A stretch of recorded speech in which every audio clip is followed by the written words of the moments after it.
Hi everyone, my name is Jen Farr, and I chose to do my research topic on forensic facial reconstruction. Forensic facial reconstruction is used when a skull is found and the identity of the skull is unknown. It is also referred to as forensic facial approximation. The topic relates to the course because it focuses on a technology that is currently used in the field of criminal justice. I really like this topic for my paper because it's interesting and it's something that I have not learned about before and possibly the class has not either. Forensic facial reconstruction is also used in the field of anthropology, but for the topic of this class I will be focusing on the forensic aspect. Investigators have to rely on forensic facial reconstruction in order to possibly determine what the person looked like when they were alive. This includes the age of the person, race, sex, their stature, build. And before investigators use forensic facial reconstruction, they try to identify the remains of the person through other means, such as if identification is found or possibly DNA testing. If these avenues lead to nothing, that is when the police turn to forensic facial reconstruction for possible identification. Let me just point out first that forensic facial reconstruction will not produce a 100% accurate likeness of the person. Just like with every technology, there are faults in this one as well. In my paper, I'm going to point out these flaws because in order to fully understand the program, you need to identify its upsides and its downsides. One of the downsides of the forensic facial reconstruction program is that it cannot recreate facial expressions, facial hair, mustaches, such as mustaches, beards, or if the person wore glasses. These types of information could aid in the discovery of the identity of the person, hence why it is a downside of the technology. There are two types of forensic facial reconstruction. The first is the 2D method, and the second is the 3D method. The 2D method refers to manually sculpting the shape of the skull using clay, and the 3D method uses a computerized method. For my research paper, I will focus on the 3D method rather than the 2D method for the obvious reason I want to focus on the technology rather than the artistic method. Also, it's important to point out that the computerized method has significant advantages over the 2D method, such as the skull will not be damaged during the process. The only thing the investigator needs is the original skull. My paper will focus on the software and the method that investigators use to recreate faces from the skulls.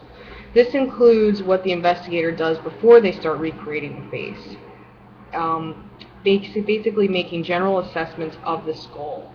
This includes articles of clothing that may have been found around the remains, footwear, the stature. This aids in accurately recreating the face. However, there are many instances that there are no clues surrounding the body. An example of this is if animals got to the remains or if the body had no articles of clothing on them when they were placed there. There are several programs that were designed specifically for forensic facial reconstruction. In my paper, I will be pointing out many of these programs. One of the main methods is the use of laser beams in a platform that holds the skull.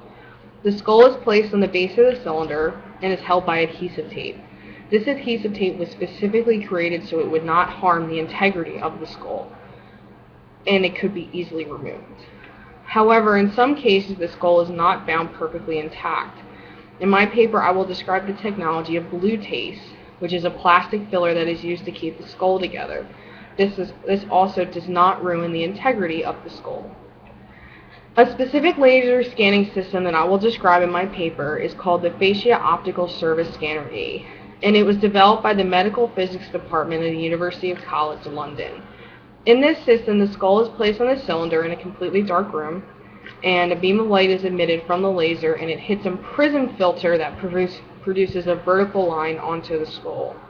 The platform holds the skull in place, and an optical encoder is attached to the platform.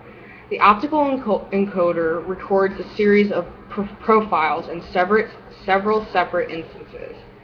This process continues until the entire skull is scanned into the system. Believe it or not, this system is also used on live human subjects as well. However, the dimensions of the scanner must be modified because It's unsafe to the person to have a direct laser line in parts of their face, such as their eyes. In my paper, I will also show a graphic of this method so the reader can have a visual of the process. In my paper, I will also describe what happens after the graphic of the skull is made.